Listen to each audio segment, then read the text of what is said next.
Michèle Rivasi, bonjour. Vous êtes députée européenne, membre du groupe des Verts, ancienne directrice de Greenpeace France et spécialiste de l'atome. Alors, au bar de l'Europe, je vous ai servi une soupe japonaise parce que les dirigeants de la centrale de Fukushima, en termes de communication, c'est également de la soupe qu'ils nous ont servi. On ne sait plus très bien quoi penser. Est-ce qu'il faut avoir peur ou pas? Et qui doit avoir peur? Les Japonais uniquement ou les Européens aussi?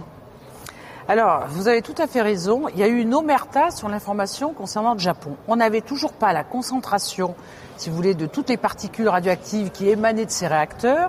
On ne savait pas, justement, quelles étaient les particules, parce que suivant la quantité d'iode ou de césium, de strontium, donc on n'a pas tout à fait les mêmes axes. Au début, ils ont dit il faut évacuer à 20 km. Et puis les Américains ont dit non 80. Ils ont dit non pas 80. Et puis maintenant ils disent 80 vu la quantité d'iode. Donc ça veut dire quand même qu'il y a un déficit d'information, mais je dirais pas seulement qu'au niveau du Japon.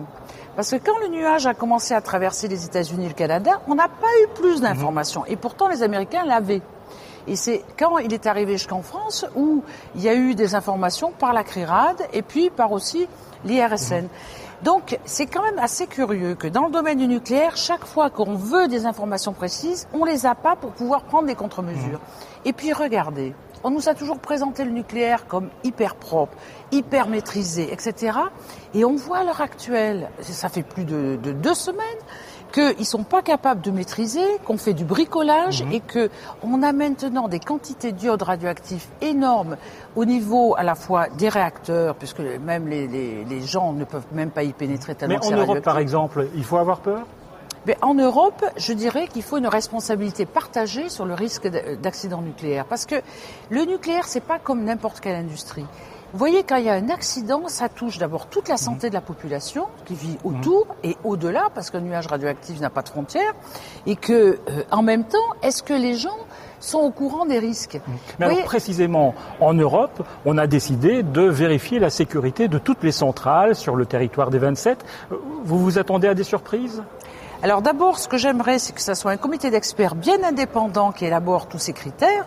Et ce qui a été très surprenant, c'est que quand il y a eu le Conseil des ministres européens, la France et l'Angleterre a refusé que des experts extérieurs puissent contrôler les centrales nucléaires françaises. Et le discours, c'est nous, les Français, on est meilleurs que les autres. Mais c'est quoi? C'est du blabla. Et je voudrais vous dire quelque chose de très important, c'est que aujourd'hui a lieu vous savez, le procès de Monsieur Pellerin, qui avait menti aux Français pendant l'accident de Tchernobyl, eh bien, il demande un non-lieu qui risque d'être accepté par le parquet. C'est-à-dire que 25 ans après, il y a une impunité au niveau des gens qui nous avaient menti au moment de Tchernobyl. Donc, quelle confiance vous croyez qu'on peut leur accorder? Je vous interromps, Michèle Rivasi, parce que vous le voyez, il y a des petits parasites qui apparaissent ici, et derrière ces parasites, quelqu'un qui vous appelle de chez lui via Skype et qui a envie de vous poser une question. On l'écoute. Michel, bonjour, c'est Stéphane Lhomme, président de l'Observatoire du nucléaire. La catastrophe nucléaire en cours à Fukushima pose la question du nucléaire français, bien entendu.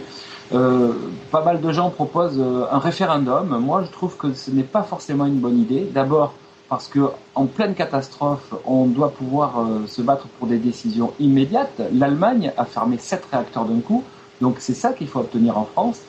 Sans compter que la campagne officielle serait attribuée en fonction de la loi aux partis dominants qui sont tous pro-nucléaires.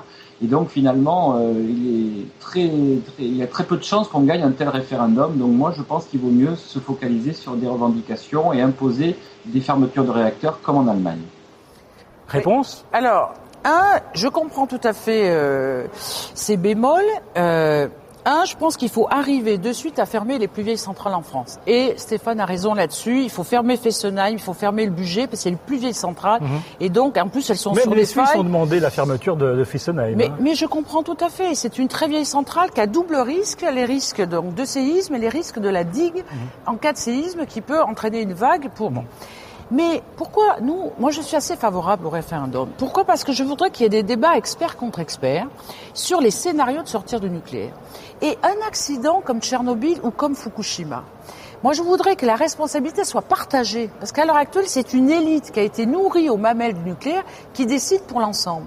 Et le jour où vous avez un accident, c'est vous, moi, nos enfants qui peuvent être complètement irradiés ou contaminés par un nuage radioactif qui s'échappe de la centrale. Donc moi je voudrais qu'il y ait un débat serein Et que les gens sachent bien la responsabilité qu'ils vont avoir aujourd'hui, parce que tout le monde veut l'électricité, mais il faut leur expliquer qu'on peut faire de l'électricité en dehors du nucléaire, et que si c'est jamais... quoi les alternatives selon vous Ce sont les éoliennes C'est une diversité d'énergies renouvelables. Si on met tout l'argent dans le nucléaire, on le met pas ailleurs. Mais on va pas sortir du jour au lendemain. Il faudra entre 25 ans et 30 ans, mais c'est possible. Les Allemands ont une stratégie de sortir du nucléaire. Vous avez l'Autriche qui vit très bien sans nucléaire. Et vous avez d'autres pays, l'Italie aussi. Donc, il faut le faire en scénario de sortie progressive. Il faut le faire sur la responsabilité parce que ça remet en question aussi notre consommation. On peut pas toujours vouloir brancher, avoir des appareils qui consomment énormément d'électricité et en même temps se dire bon, il faut limiter aussi les ressources fossiles. Donc, c'est, vous voyez, un scénario d'ensemble. Alors, question d'un internaute sur un tout autre sujet. Marc Druppel de Luxembourg. Madame Rivasi a réclamé l'interdiction du vaccin contre la grippe pour tous les enfants en Europe. En revanche, cela ne la dérange pas que des malades croient guérir en consommant des plantes. Il y a peut-être un lobby pharmaceutique, il y a aussi un lobby de la crédulité. Alors, il y a double question là. Ce que je voudrais dire à ce monsieur, c'est que je me suis j'ai beaucoup interpellé les services sur les effets secondaires concernant les vaccins. Et je vais lui dire quelque chose. En ce moment, je me bagarre sur un vaccin qui s'appelle le Panemrix qu'on donne au niveau des enfants. C'est contre la grippe. C'est contre la grippe qui a été donnée actuellement. Et il y a deux pays, dont la Finlande et la Suède, qui ont observé que les enfants avaient des narcolepsies, qui est une maladie très pénalisante d'un point de vue du tonus musculaire et d'un point de vue, vous voyez, ils s'endorment toute la journée, etc. C'est une maladie neurologique. Eh bien, deux autorités nationales interdisent ce médicament. Je suis allée voir le commissaire Dalli, qui est le commissaire de la santé, en lui disant « Suspendez ce médicament, je vous en prie, monsieur le commissaire, parce qu'il y a une responsabilité vis-à-vis de la santé. » Et il me répond « C'est vrai qu'il y a une relation, mais on continue à faire des études, mais pour l'instant, on ne le suspend pas. » Alors, c'est vrai que je me bagarre pour la santé des gens, parce que maintenant, on a suffisamment de preuves. Et alors, très rapidement, les plantes médicinales, vous y croyez, vous ? Alors moi je suis intervenue là-dessus parce que les plantes médicinales, elles doivent être contrôlées comme les autres. Donc moi je suis pour un contrôle, mais je suis aussi pour qu'on revoie à la fois l'argent que les petites entreprises, vous voyez, qui font des remèdes, sont souvent pénalisées par l'argent qui leur est demandé pour l'enregistrement et le protocole qui est assez bureaucratique. Mais je suis absolument pas crédule, comme il le dit. Je suis pour un contrôle, mais aussi pour une flexibilité, vous voyez, en fonction des entreprises pour l'utilisation des plantes médicinales. Merci Michel Rivasi d'être venu au bar de l'Europe. Et à la soupe, il y a des petites algues, oui, ça doit être bon. Je voudrais pas que ce soit des éléments qui viennent du Japon quand même, parce qu'entre l'eau contaminée...